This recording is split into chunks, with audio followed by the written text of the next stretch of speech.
بسم الله، السلام عليكم. اليوم ان شاء الله غادي نوجدوا بريوات مغربيه اصيله القديمه ديالنا اللي كنعرفوا.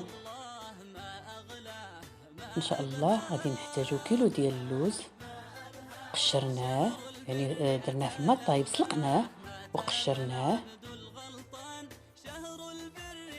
وطحناه. انا طحنته في الماكينه القديمه ديالنا ديال اليد، طحنته 2 مرات بسنيده.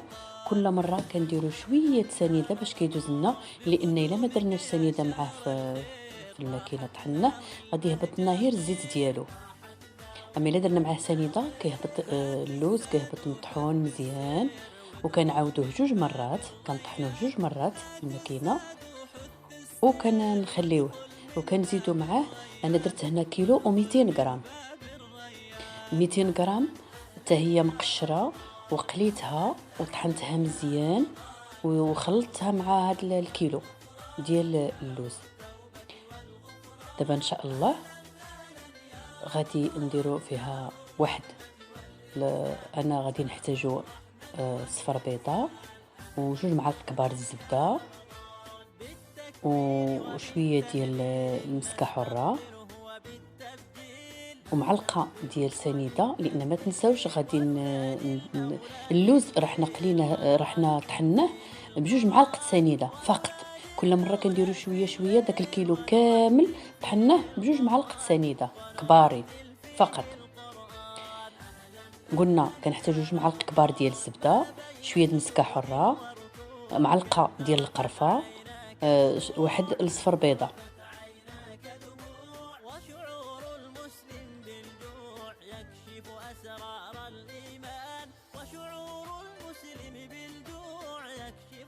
كورنا داك اللوز اللي عندنا، كورناه كويرات هانتوما كتشوفوا. ديجا انا خدمتهم لان باش ما نطولش عليكم. ديجا خدمت داك اللوز كورته كويرات ووجدته وبديت الخدمه ديال البريوات بحال اللي قلت لكم باش ما نطولش عليكم. غادي نوريكم دابا واحد 2 بريوات ولا نلويهم قدامكم غير بشويه باش تتابعوا معايا مزيان، غير بشويه. وعندنا داك الطحين مخلط مع الماء، درنا بحال داك اللي كنديروا الحريره ديالنا باش كندوروها. كنديروا غير هو كنديروه قاصح شويه خاطر باش يلا كيشد لنا داك البريوه ديالنا باش ما كيتحلوناش في القلي. واما الا درنا البيض يطلق لنا الرغوه في البيضه كامله، كتطلق لنا الرغوه في الزيت. ملي كنكونوا كنقليو البريوات ديالنا من الافضل نديروا الطحين والماء. انت شوفي غير بشويه، شوفي معايا بنتي ولا اختي ولا ميمتي، ولا حنا الحمد لله كلنا خوت، كلنا هانتوما شوفوا معايا شويه. هانتي كنشدوها مزيان وكنطلقوا القنيتات، كنخشيو القنيتات باش ما كيجيوناش القنيتات خاوين وكيتحرقوا لنا في القلي.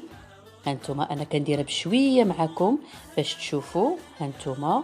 وكنزيروا مزيان ملي كنبقاو نجبدوا، راه كنزيروا باش البريوه ما كتحلناش. والا بقاتنا البريوه الورقه ديالها كثيره كنقدو نقصوها بالمقص، كنقدوها بالمقص ما كاين حتى مشكل.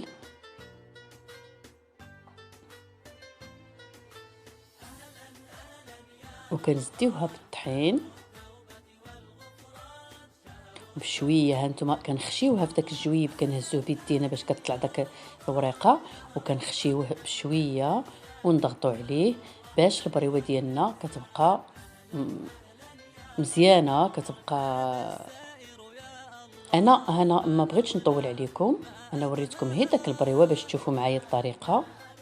هانتوما كتشوفوا القلي، حنا بدينا قليناها، درنا الزيت حتى سخنات مزيان. وها حنا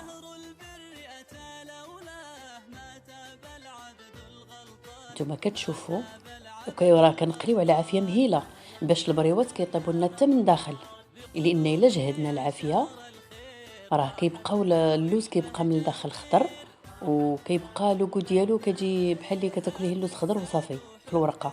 اما الا خليتو على عافيه مهيله، يعني ماشي مهيله بزاف، متوسطه، وكتخليهم كيتقلاو كياخذوا وقتهم في القلي، وكتبديهم مباشره كنديروهم في العسل، ما نخليهمش تيبردوا لان الا بردوا ما غيشربوناش العسل.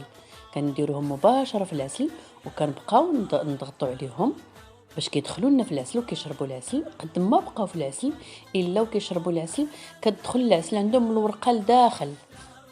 انت كتعطي البريوه وكتخرج منها العسل، كيجيو رائعين. والمذاق ما نقولكمش على المذاق. البريوات ديالنا الاصيليين القدام كيجيو رائعين. ان شاء الله يا ربي غتاكلوهم بالصحه والراحه.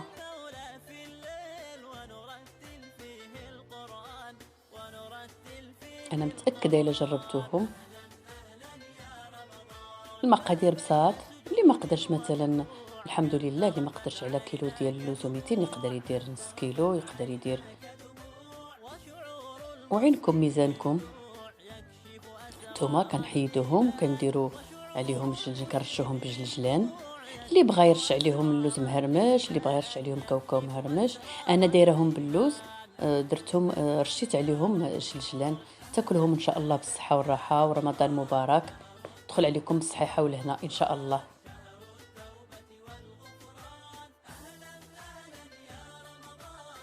انتو ها هي شوفي البريوه راه مقرمشه، الورقه مقرمشه، واللوز دا العسل بليتو العسل داخله لداخل، واللوز دا هو دخلو الطياب طايب.